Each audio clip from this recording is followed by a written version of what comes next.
Hey YouTube, it's Hard Money Militant here. I just wanted to show you a very special part of my stack real quick. This video is in response to part-time preppers and Salivate Metals videos on the coins that they would want to get buried with. Now, I don't necessarily want to get buried with these coins, but that's only because I want to keep them my entire life and pass them down to my children so they can pass them down to their children and so on. Definitely want to keep this part of my collection in the family. This was my grandfather's collection, or at least what he had left of his collection before he died. I unfortunately never had I was never able to meet him because he passed away before I was born. But I heard he was a great man. I've heard a lot of stories about him, and I know we will meet one day. I know that for sure. But I just wanted to show you this real quick, so we'll get into it. He definitely was an Indian head fan. So we have an 1887, very fine. Very nice. There you go, 1 cent. A lot of Indian heads. A 1901, 1902. Got a whole tube of them basically right here. Check this one out. What is this? 1900. What a cool design.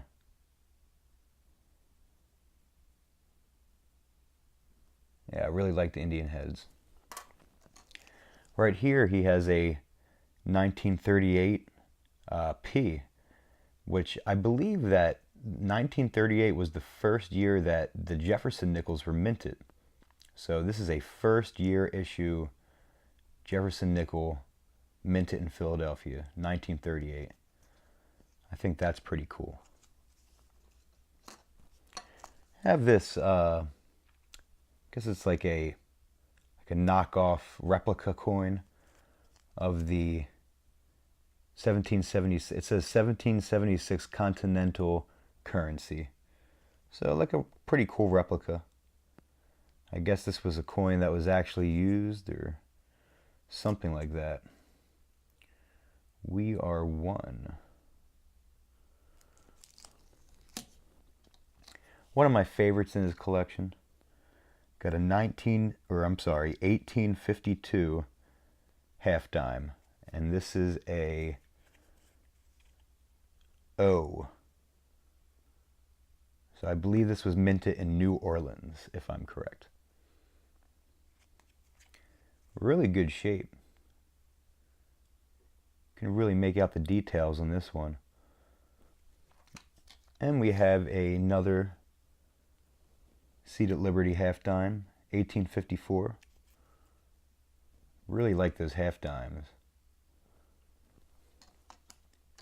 See what else we got here. We got a bunch of ooh, got a bunch of V nickels. Got some buffaloes. Got some 90% quarters. Got some Canadian silver.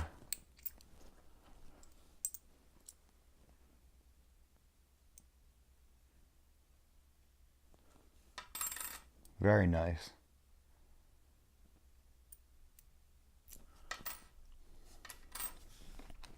Got some zinc pennies.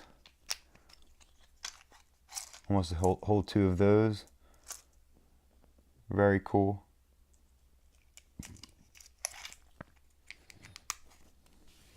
Adjust this camera here. Sorry about that. And he has whole tubes of 54 pennies and 54 nickels. I don't know if there's anything significant about the year 1954, but he has whole tubes of them. So if somebody can maybe give me some insight, it would be appreciated. Now I have a whole tube of 90 and 40% half dollars. Mostly Kennedy's, but we got Benny Boy right here, 1962. That's in pretty good shape. And my favorite of my grandfather's collection And I bet you can guess it. Right here.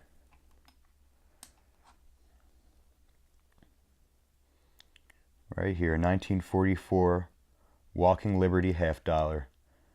One of my favorite coins. Definitely, probably the coin that has the most sentimental value to me in my stack. When I inherited this collection, my father inherited it, and he gave it to me. And when he first gave it to me, I was searching through it in pure excitement. And when I found the tube of $50, I saw this bad boy laying right on top, and man was I happy. What a beautiful coin. You know, I feel proud to be holding a piece of history. Just to think about how many people have used this in transactions before it has come into my possession. The fact that Americans used to use sound money in this form is just amazing. Just knowing that people used to walk around with these in their pocket. Man, I wish we were still doing that. Maybe one day. Maybe one day our money will be free. But also he has a bunch of books of pennies, and he's got some war nickels in there. And that's pretty much it. Oh, I forgot about the foreign coinage. So he has like a bunch of cool foreign coins too. So what do we got here? We got El Banco Centro de Reserva del Peru. So Central Bank of Peru. Very cool.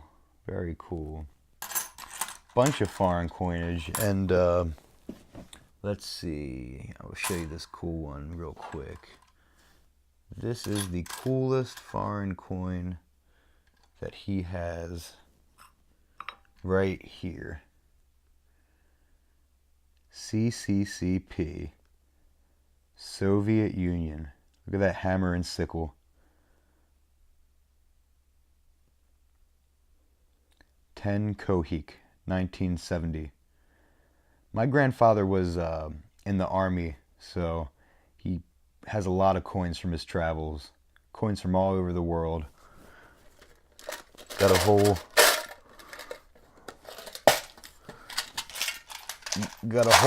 thing of them right here. But this is really cool.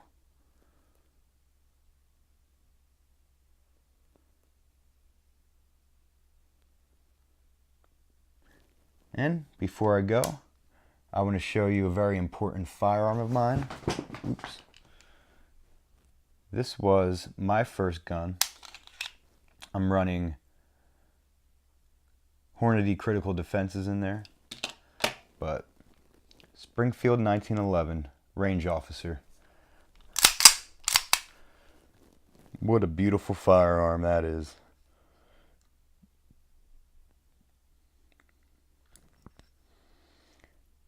Very good 1911, very high quality for the price. If you want the perfect ratio of quality and price with a 1911, this is the one to get. Springfield Range Officer 1911. I put about 750 rounds through it, and I've had one malfunction, so not too bad if you ask me. Well, I want to say thank you, YouTube, for tuning into my video, and please like, comment, and subscribe. And I want to say thanks to my subscribers thus far that have joined the Hard Money Militia. I really appreciate it. All right, YouTube, I'll talk to you later.